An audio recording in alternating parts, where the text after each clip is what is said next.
O milagre de Luciana, uma criança, uma oração e a fé que venceu o câncer.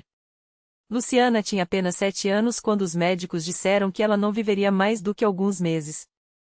O diagnóstico foi como uma facada no coração de sua mãe, Dona Maria, leucemia linfocítica aguda, um tipo agressivo de câncer que já estava em estágio avançado. Os médicos falavam em quimioterapia, transplante de medula, chances remotas de sobrevivência. Mas o que mais doía não eram as palavras técnicas, e sim o olhar dos médicos, aquele silêncio que dizia mais do que qualquer laudo: prepare-se para o pior. Dona Maria era uma mulher simples, viúva, que criava Luciana sozinha em um bairro humilde de São Paulo. Trabalhava como doméstica, e o pouco que ganhava mal dava para o aluguel e a comida. Agora, com as contas do hospital, a situação parecia um abismo sem fundo. À noite, enquanto Luciana dormia com o rostinho pálido e os cabelos já começando a cair, Maria chorava em silêncio, perguntando a Deus por quê. Não era justa, não era cristã, não frequentava a igreja, mas, no desespero, até o mais distante se volta para o céu. Foi então que sua vizinha, Dona Rosa, uma senhora de cabelos brancos sempre presos em um coque, vestida com saias longas e blusas discretas, bateu à sua porta com um prato de sopa. Minhas filhas, Deus não abandona ninguém, disse ela, enquanto colocava a mão enrugada no ombro de Maria. Na minha igreja, a gente ora, e Deus ouve. Venha conosco domingo. Não custa nada tentar. Maria hesitou. Não gostava de igrejas barulhentas, não acreditava naquele negócio de milagre. Mas quando viu Luciana, cada vez mais fraca, aceitou. Se for para minha filha melhorar, eu vou até no fim do mundo, pensou. O primeiro culto. No domingo seguinte, Dona Rosa levou Maria e Luciana até um pequeno salão alugado, sem luxo, sem holofotes, sem banda tocando alto. Era a Congregação Cristã no Brasil, uma igreja que Maria nunca tinha ouvido falar. Lá dentro, tudo era simples, bancos de madeira enfileirados, irmãos e irmãs vestidos com modéstia, as mulheres de saias abaixo do joelho, os homens de camisa social.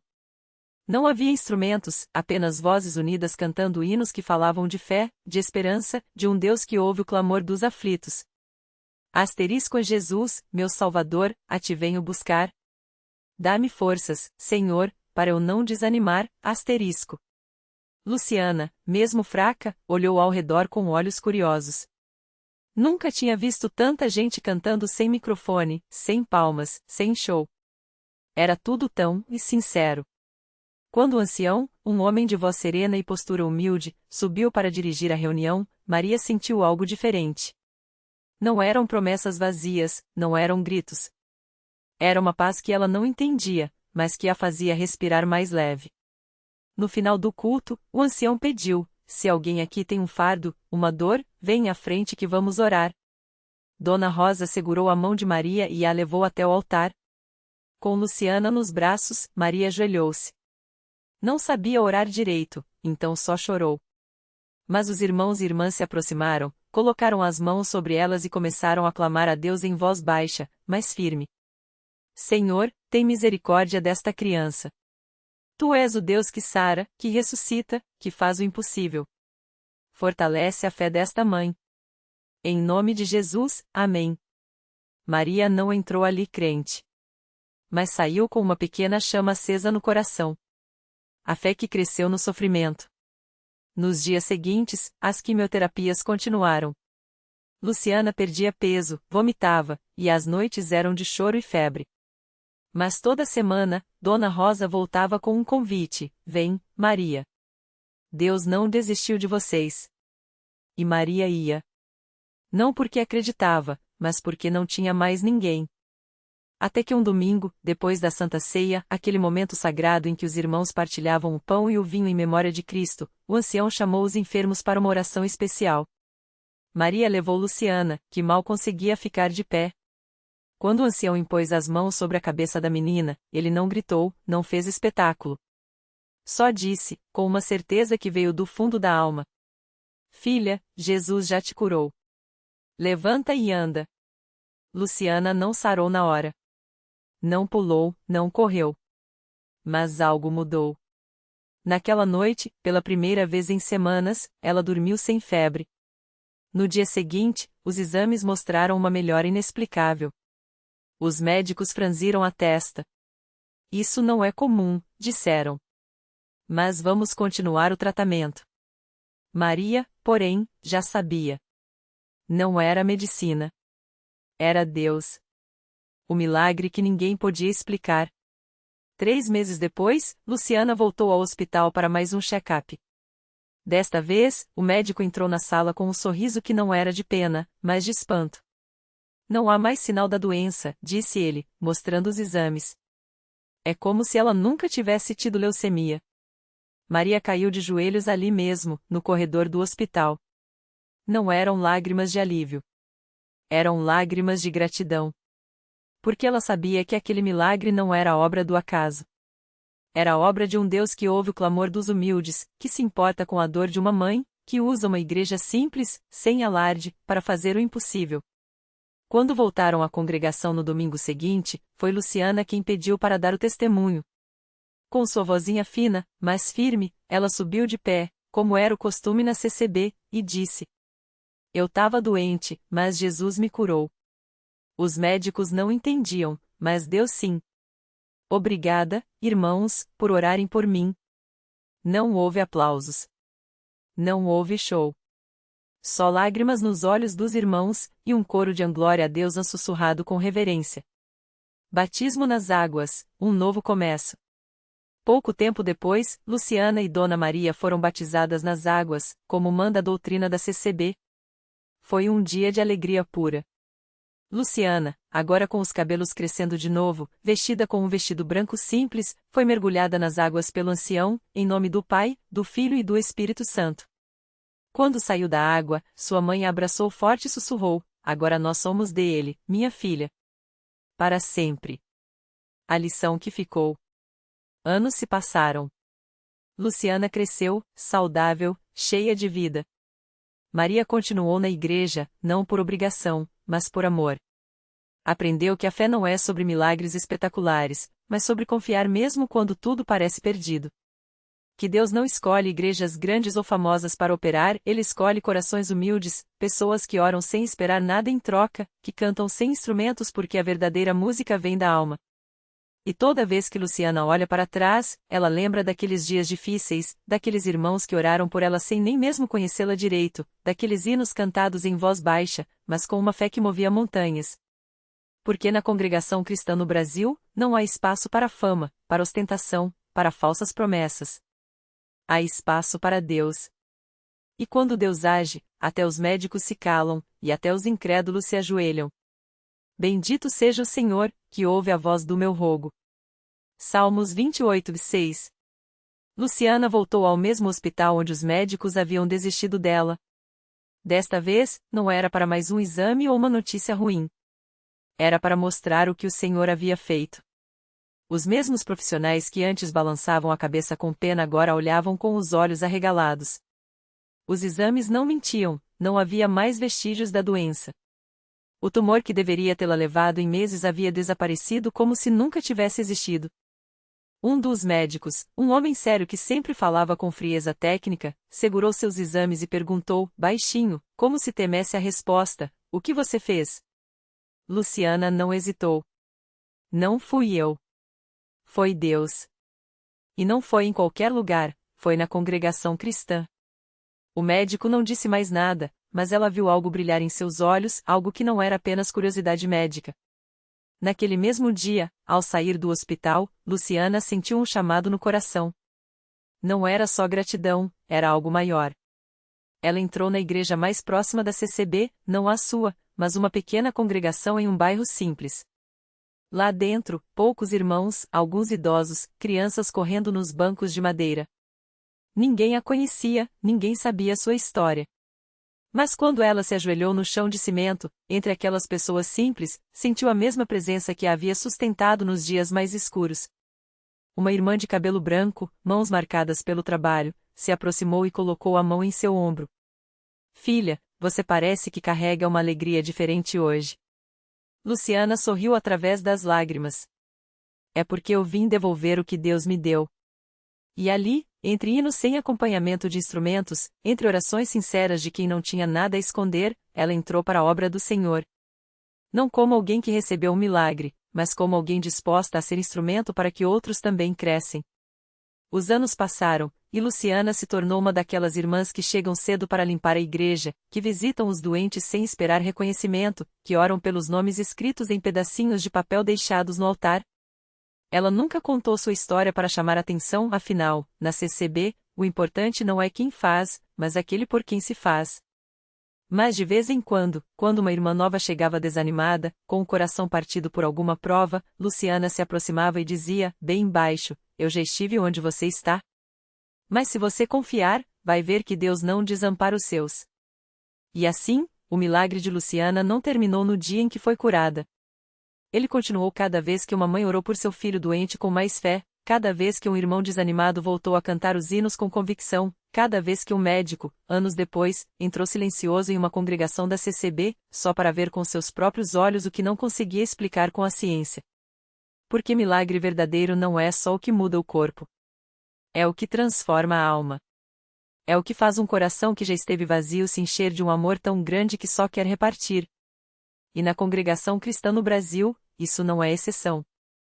É a regra para quem crê. E foi assim que, muitos anos depois, numa pequena cidade do interior de São Paulo, um jovem chamado Mateus ouviu pela primeira vez o testemunho de Luciana. Ele tinha apenas 17 anos, mas já carregava nas costas um peso que muitos adultos não suportariam. Seu pai, um homem rude e amargurado, havia abandonado a família quando ele era criança, e sua mãe, embora trabalhasse sem parar, mal conseguia colocar comida na mesa. Mateus cresceu ouvindo que a vida era injusta e que Deus, se existia, não se importava com gente como eles. Até que uma noite, depois de mais um dia de humilhações no trabalho, onde era tratado como um qualquer, ele passou em frente à congregação cristã no Brasil. As portas estavam abertas, e de dentro vinha um canto tão puro, tão cheio de paz, que ele parou sem querer. Não tinha coragem de entrar, mas também não conseguia se mover. Foi então que viu uma senhora de cabelos brancos, vestida com simplicidade, que se aproximou com um sorriso tão sincero que parece que iluminou a calçada. Entre, meu filho, ela disse, estendendo a mão. Aqui tem um lugar para você. Mateus hesitou, mas algo dentro dele, algo que ele nem sabia que existia, o empurrou para frente. Dentro da igreja, o ar era diferente. Não havia luxo, não havia show, não havia nada além de pessoas comuns, de mãos dadas, cantando como se fossem uma só família. E no meio delas, uma mulher de voz firme, mas cheia de doçura, contava uma história que o fez parar de respirar por um instante. Eu já estive onde muitos de vocês estão, disse Luciana, olhando para a congregação. Com medo, sem esperança, achando que Deus tinha me esquecido. Mas Ele nunca esquece. Nunca. Ela falou da doença, da dor, da noite em que não conseguia nem levantar da cama. Falou do desespero de uma mãe que não sabia como iria criar os filhos sozinha. E então falou do milagre. Não com palavras bonitas ou exageros, mas com uma certeza que fazia até o mais cético prestar atenção. Eu não sei por que Deus me escolheu para viver isso, ela continuou. Mas sei que foi para que hoje eu pudesse olhar nos olhos de alguém aqui e dizer, se Ele fez por mim, pode fazer por você também. Mateus sentiu algo quebrar dentro dele. Não foram lágrimas, ele já tinha chorado demais na vida, mas uma espécie de alívio, como se uma corrente que o prendia há anos tivesse se partido. Quando o culto terminou, ele não quis ir embora. Ficou ali, quieto, observando as pessoas se abraçarem, compartilharem comida, rirem de coisas simples. E então, sem entender muito bem como, ele se viu sentando em um banco dos fundos na próxima reunião. E na outra. E na outra. Sua mãe, desconfiada no início, começou a notar a mudança. Mateus chegava em casa mais leve, ajudava sem reclamar, e às vezes, à noite, ela o ouvia orar baixinho no quarto. Até que um dia, depois de meses de luta, ele chegou com uma notícia que parecia impossível. Havia conseguido um emprego melhor, com um salário que daria para sustentar os dois. Não foi um milagre estardalhante, não houve trombetas nem luzes do céu. Mas foi a mão de Deus agindo naquilo que parecia sem saída. E assim, como Luciana antes dele, Mateus aprendeu que os milagres na congregação cristã no Brasil não são só as curas que desafiam a medicina ou as providências que chegam na hora certa. São as vidas que se reconstruem, os corações que se abrem, as famílias que se unem de novo. são os olhares que, depois de tanto tempo baixos, finalmente se levantam para enxergar que, não importa o quanto a vida tenha sido dura, há sempre uma porta aberta, uma mão estendida, um Deus que não desiste de ninguém. Porque na CCB, o milagre não é só o que acontece no altar. É o que acontece depois do altar. É o irmão que volta para casa diferente. É a mãe que sorri de novo. É o jovem que, como Mateus, descobre que, mesmo quando tudo parece perdido, há uma voz que sussurra: confie. Eu estou aqui. E Mateus levou essa voz no coração quando saiu da igreja naquela noite. O peso que carregava há anos, a vergonha, a revolta, o vazio, parecia mais leve, como se alguém tivesse tirado metade da carga de suas costas sem ele perceber. Não foi um alívio instantâneo, não. A vida não funciona assim, e ele já tinha idade suficiente para saber disso. Mas pela primeira vez em muito tempo, ele sentiu algo novo, esperança. Não aquela esperança vaga, do tipo talvez um dia, mas uma certeza quieta, como uma semente plantada em terra boa. Ele não sabia como, nem quando, mas acreditou que as coisas poderiam mudar. Nos dias que seguiram, Mateus começou a frequentar os cultos com mais assiduidade. Não falava muito, ainda. Às vezes, ficava no fundo, observando os irmãos cantarem com os olhos fechados, as mãos levantadas. Outros dias, sentava mais à frente, como se quisesse ouvir melhor cada palavra. Os obreiros notaram a mudança nele, não era mais aquele jovem de olhar desconfiado, que entrava e saía como se estivesse apenas cumprindo uma obrigação. Agora, ele prestava atenção. Anotava versículos no caderninho que ganhou de uma irmã. E, aos poucos, começou a participar. Foi no sábado à tarde, depois de um culto de doutrina, que o irmão João, um dos anciãos, se aproximou dele. Não com aquele jeito formal de quem vai dar um sermão, mas como um pai que sabe que o filho precisa de uma conversa franca. Mateus, você tem ficado mais por aqui. Isso é bom. Mas eu vejo que ainda tem algo te segurando. Quer falar sobre isso? Mateus hesitou. As palavras ficaram presas na garganta por um instante.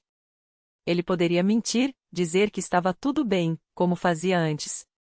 Mas alguma coisa dentro dele já não queria mais esconder. É minha família, irmão. Minha mãe, ela sofreu muito por minha causa. E meu pai, ele engoliu em seco, ele nunca aceitou minhas escolhas. Acho que para ele, eu já estava perdido há muito tempo. O irmão João assentiu, como se já soubesse de tudo aquilo. E você? Você acha que está perdido? Mateus olhou para as próprias mãos, marcadas pelo trabalho duro, pelas noites mal dormidas, pelas decisões que o tinham afastado de tudo que era bom. Não sei mais. Às vezes, acho que sim. Outras, sinto que ainda tem jeito. Foi então que o irmão João lhe contou uma história. Não uma parábola bonita, daquelas que a gente ouve e esquece. Mas um caso real, de um homem da própria congregação que, anos antes, tinha se afastado da fé, se envolvido com coisas erradas, magoado a família e pensado que nunca mais teria lugar ali. Até que um dia, num gesto que parecia pequeno, um irmão o procurou, não para julgar, mas para dizer: nós sentimos sua falta. Aquilo tinha sido suficiente para ele voltar. E hoje, aquele mesmo homem era um dos pilares da igreja, ajudando outros que estavam onde ele já esteve. Deus não olha para onde a gente já esteve, Mateus. Ele olha para onde a gente pode chegar. Mas para isso, a gente precisa dar o primeiro passo. E às vezes, esse passo é só voltar para casa. Mateus não disse nada na hora. Mas aquela conversa ficou martelando em sua mente nos dias seguintes. Até que, numa tarde de domingo, depois do culto, ele tomou coragem. Pegou o telefone e discou o número que há anos não chamava. Do outro lado, uma voz trêmula atendeu. Alô? Mãe, sou eu. Silêncio. Um silêncio tão longo que Mateus quase desligou, achando que a ligação tinha caído. Até que ouviu um soluço abafado. Meu filho, a voz dela quebrou. Eu sonhei com você ontem. Mateus fechou os olhos, segurando as lágrimas. Eu tô mudando, mãe. Não é da noite pro dia, mas tô tentando. E eu queria pedir perdão. Por tudo. Não houve sermão, nem reclamações. só o choro de uma mãe que há anos orava por aquele momento. E quando ele desligou, soube que aquilo era só o começo. Porque na CCB, os milagres não são só as curas que a gente vê. São as reconciliações que a gente não esperava mais. São os abraços que voltam depois de anos de distância. São os filhos que retornam, os pais que perdoam, as famílias que se reencontram não por acaso, mas porque alguém, em algum lugar, esteve de joelhos intercedendo por eles.